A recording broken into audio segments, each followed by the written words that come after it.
नमस्कार दोस्तों, MK motivational live में आपका स्वागत है। सच्चे में की बात सुनो। इसी स्थान पर उज्जैन नाम का गधा रहा करता था। दिन भर तो वो एक धोबी के कपड़े धोया करता और रात होते उसका मालिक सब उसे खुला छोड़ देता तो वह मनमाने ढंग से इधर उधर घुमा करता। सुबह होने पर वह पुनः उस धोबी के घर पहुंच जाता था। इस प्रकार एक रात को चरते हुए उसकी मित्रता एक गीदड़ से हो गई। गधे के साथ साथ गीदड़ भी अब खेतों में जाने लगा। खेत की बाड़ तोड़कर जब गधा अंदर चला जाता तो गीदड़ भी पीछे पीछे अंदर पहुंच जाता।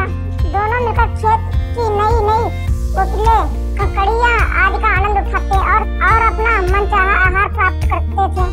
सुबह होते ही गीदड़ तो वन जाता और गधा अपने स्थान पर पहुंच जाता था। एक रात गधे ने उस गीदड़ से कहा, भांजे देखो आज की रात कितनी सुहानी है। चंद्रमा चमक रहा है, ठंडी ठंडी हवा बह रही है, खेतों में कितनी धीमी सुगंध आ रही है।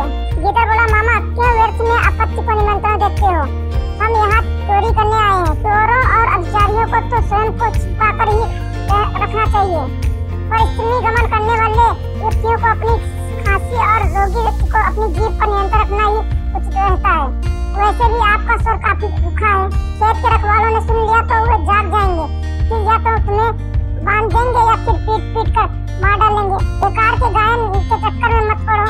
गधा कहने लगा, तुम तो ठहरे जंगली, तुम्हें संगति का ज्ञान कहाँ?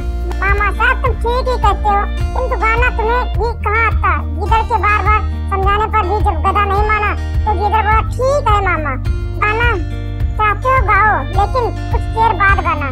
तब तक मैं खेत की बाड़ पर जाकर खेत के रखवालों पर नजर रखता हूँ। गीदड़ बाहर आकर एक सुरक्षित स्थान पर बैठ गया। उसके जाते ही गधे ने रे करना शुरू कर दिया। उसके रेंकने की आवाज सुनकर खेत का रखवाला जाग गया। उसने जब गधे को खेत में खड़ा देखा तो क्रोधित हो उठा। उसने अपने मोटे डंडे से गधे की खूब पिटाई की।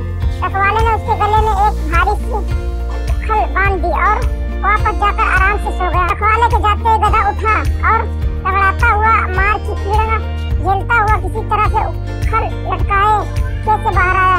उसकी यह दशा देखकर गीदड़ उससे बोला, मामा मैंने तुम्हें कितना मना किया था, किंतु तुम नहीं माने। यह कथा सुन स्वर्ण बोला, मित्र तुम भी मेरे कहने पर नहीं माने थे, परिणाम तुम्हारे सामने है।